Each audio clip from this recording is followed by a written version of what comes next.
Welcome back to the Ricky Matthews Show. Man, I'd have to tell you, I enjoy visiting with Louis Skrmetta. What the Skrmetta family means to coastal Mississippi generationally is so important.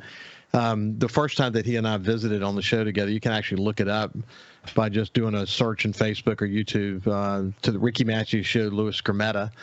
And you'll hear the story of his family coming over from Croatia, like my wife's grandparents did as well.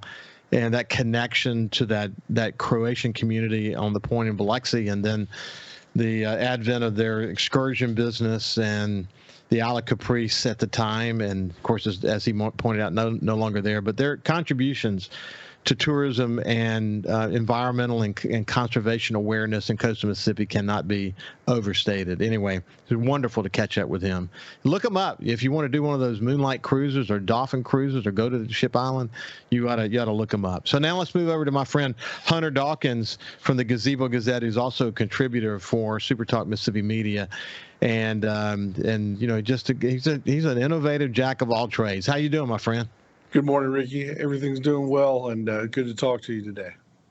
Listen, I first of all should say thank you for spending time with me today, because this is a busy time. When you own your own newspaper, man, there's no rest for the weary. But at this time, there's really no rest for the weary. But you got a lot going on, and I really appreciate you taking the time to chat with us. Thank you, sir. Appreciate it. Hey, listen, there's a lot to talk about, but I want to start with your column. You wrote a column about the SEC, and I'll let you kind of frame it up, but we'll chat about it once you kind of frame the column. Sure. Well, you know, the whole idea of, as you know, last week, SEC had a meeting with the presidents, the athletic directors, and the coaches, where they determined about how it's going to look with the addition of Texas and Oklahoma next year. And you know, not only the SEC, but really where college football is going, it's as if they're turning these conferences into mega conferences, which is turning that into monopoly. And that level, not only in college football, but, you know, even to your point, yesterday, I noticed when you made a comment on Facebook about the PGA Tour and other institutions with professional sports, where has sports become just a competition versus financial transactions? Why is it everything's turning into financial transactions, especially college football, which is supposed to be the amateur sport of all time? Yeah, and then you think about the whole NIL, name, image, and likeness effort, which I think they had to do. Listen, what I saw when I was president of Alabama Media Group, and certainly saw this when I was part of NOLA Media Group as well, but when I was with Alabama Media Group, we covered Auburn and Alabama. And within the guise of SEC, I mean, Alabama is the boss hog in that group. Everyone knows that. We published 2 or 3 different books when I was there. Man, big time. So we had regular communication with the SEC because we had, a significant team of reporters that were engaged around Alabama and Auburn and SEC. Significant investments and resources. But what we saw was the SEC had become this multi-billion-dollar business. Think about that for a second, and not sharing any money with the players, I might add. But what we saw that, and then we saw a change in the way they started dealing with media. Making it difficult to have access, making it difficult to get certain clearances. Not making in the old days we'd have tremendous availability. Trying to control that as well, launching their own sort of media capabilities and whatever, doing their own kind of contracts with other media. And the more business they became, which again, multi-billion-dollar innovative business they are, it made it really, really difficult, more difficult for media to have the kind of access that they needed to have. And in some cases, they didn't really want us to have the access because they wanted to hoard that access for themselves, or in some cases, they didn't want us to cover it because they wanted to control the message. But I think that's what happens when you become a multi-billion-dollar business. But let me share a story with you, Ricky, that I have from Nick Saban back when I was coaching football a number of years ago. I went to the coaching clinics that our high schools that I coached at, asked us to go to, and in Alabama, LSU, because a lot of colleges host these coaching clinics for high school guys. And I was in an Alabama clinic one year, and Nick Saban, who obviously is the greatest football coach in college football history. I mean, granted, eras, decide, historical pushes, but from the statistical standpoint, Nick Saban is the greatest coach in college football history. But when I went to hear him talk, he kept talking to us as high school coaches about how football has become a game where the talent far outweighs the actual competition.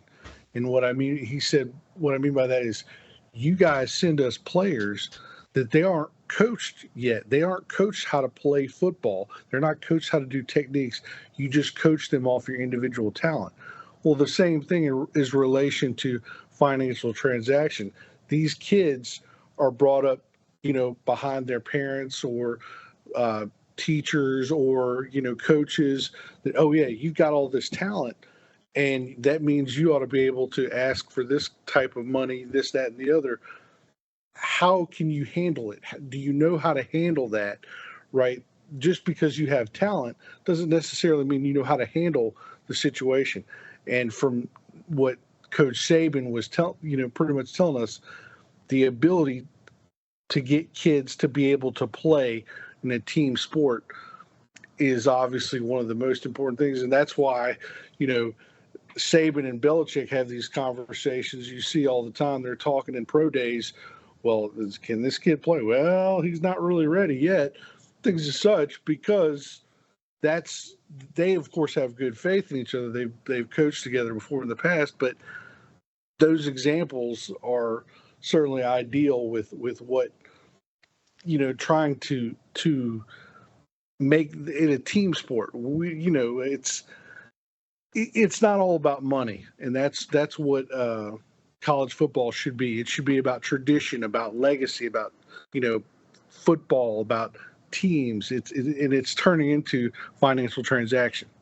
It is. It's incredible. I mean, you got to, we're talking about football, but you have a gymnast at LSU now making $1 million a year. Exactly. I mean, it's just incredible. And but you know what? Here's how I feel about this. Power to her. Power to any player who can leverage that situation to get as much money as he possibly can get. I mean, why not? And there's no reason for them not to be, if they have been coached and have been told how to handle these financial transactions. Absolutely, 100%. Your talent really is going to go with you as far as you let it. But it's just the tradition and the turning away from, I agree. Performing look at the NFL last week. The NFL, has got this big lawsuit or this big suspension possibility of the Colts defensive back for sports betting. I mean, did he bet on the Colts to win this game? Did he play a certain way? Why has it become financial transaction? It's not just sports betting. I mean, it's the whole industry. It is, man. We're in a unique spot. You mentioned the PGA, and I'm completely upset about it, as I know you are too, as well. And that's I'm sick about it. I'm sick about it because, and some of your good friends, Michael Sunderman, will tell you, golf is a game of history, and it's a game of Bobby Jones, it's a game of Grand Slam. That's what I grew up on, and yet now it's turning into simply a who's got more money, who's going to buy. My son Jordan had a really, really good idea. He has good instincts when it comes to this, and he's a lawyer. And he said, if I were their agent, I would let's see. You take the stars like Justin Thomas and McIlroy and Rahm, and you can. There's so many in that particular group of players. I mean, and they should just walk away, and and they could get with Tiger Woods, who said no to an reported $800 million contract. These guys were offered tons of money. They said no because they were principled. They put ethics and morality ahead. They put the history of the PGA ahead, and now the PGA just turns around and walks away from them. And it may be because we don't know all the, there's still so much we don't know. I'm a former CEO, so I understand antitrust. I taught business law at one point, so I understand that Live Golf probably had a significant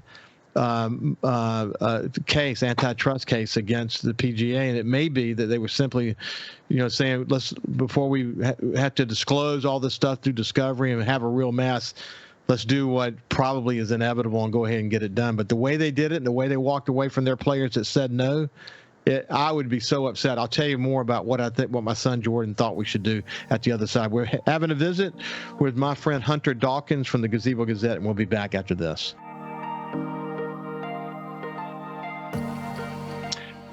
Welcome back to Coast View, our Ricky Matthews show. I don't know why I said Coast View. I said it twice in this. I haven't done it much at all this several weeks, but twice today. Anyway, Hunter Dawkins from the Gazebo Gazette is joining us, and when we went to break, I mentioned my son Jordan had this idea that Jordan Spieth and Justin Thomas and Rahm and McIlroy and this group of elite players should just break away and said, we're not going to play in the PGA for the foreseeable future. We're going to do a TV deal, and we're going to do primetime, mic'd up, fun competitions between us teams. And listen, man, they'd be heroes to the sports community, and they'd make a ton of money. They don't need the money anyway. No. Okay, so be principled and stand by what you believe. And there's some people say, "Oh, this is inevitable, and we got to do this." But see, man, when you got, I can't think. I mean, the reality is, you had this hit squad that took an American journalist and killed him, and then cut him up in pieces, and everybody knows it. And you know what, buddy? This is hard to get your head around. I don't know if you remember, Ricky, but a couple months ago, I wrote the editorial about Greg Norman and his control of this. Although, in a way, it's almost backfiring on Norman because Norman didn't apparently. He wasn't involved in this whole deal. They're trying to cut him out from what I'm thinking, and that's what what I tried to say is that these players that are following Norman just because they, are appreciative of his making money and all this is going to eventually hurt them in the long run. And now you have a Saudi Arabian who is the chairman of the board. Yep, that's unfortunate. Whether he was eventually, I know Jay Monahan put it out there 9/11, but I from a certain standpoint, you have to say, well, even if he wasn't involved with that, the 9/11 attackers were certainly Saudi Arabian, so there had to be some family line connection with that. You saw the social media post where someone said they were trying to figure out how they were going to split the holes up, and so they said the former PGA is going to have holes 1 through 8, and then they'll also have holes 12 through 18, and they'll give the Live Golf guys holes 9 through 11. God. So, I mean, there's so much. I mean, listen, I've read a lot about this, and there are very few unhappy people. There are very few happy people with the way this went down.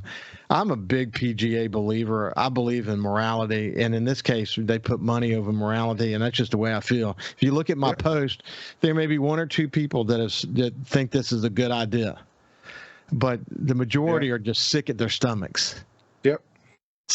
At their stomachs. And this is a victory from Norman's platform, but Norman's not going to be able to even receive the merit. And that's fallen in line with the people that, your enemy of your enemy is your enemy. So, I mean, it's right. Unbelievable. Hey, listen, how things going in your sphere of influence, your news at world these days? Everything's going well, but of course, as you know, Ricky, right now in the sporting world, at least, and down here, everything's kind of going budgetary, putting roads together. As I reported earlier, the Harrison County supervisors approved the APRs or the LPRs, the license, the readers, which apparently is a new thing. When it's not new from having a license reader, but for having mobile, on your telephones for law enforcement and such. But back to the sporting world. USM, that's the big deal. Yeah. The USM baseball is. It is. And this is running on Tuesday. We're recording this on last Thursday, so we can't report how that all played out. But the fact that they got into Super Regional, I had Dr. Joe Paul on my show last Friday morning. What an incredible accomplishment for them Dr. to get Joe's go the this man. He's everybody's behind him. I'm so proud of him. Hey, listen, I got to see your father recently, Dr. Craig Dawkins, urologist, someone I've had the opportunity to travel with and fish with in Costa Rica. And I fell in love with your dad. We have a lot of interest in common. We both read a lot, and he's a super dude. But when we were visiting recently, he could not say enough about you. He was so proud of you. And listen, the first time that you and I visited, we told the story of your accident and the way you had to fight your way back. In a future show, I want to come back. I want to circle back to that because the show has got more viewers now. Our connection is tighter than it was back then. But your work to bring yourself back from this incredibly violent and tragic accident is a inspiration to people, buddy. And they need to know more about that story. And we need to tell that story again for listeners who didn't hear that story before. And because it makes you a better person, it makes you a better publisher, and it makes you able to do things like evaluate Mississippi's approach to healthcare, for example, in a different way. I mean, but we don't have time to get into it today, but I really appreciate you, and I look forward to telling that story again. Thank you, my friend, and hopefully everything goes well this weekend with USM, and I look forward to talking to you soon. You bet, man. This has been Hunter Dawkins from the Gazebo Gazette. Have a great day, and we'll see you tomorrow. Thank you.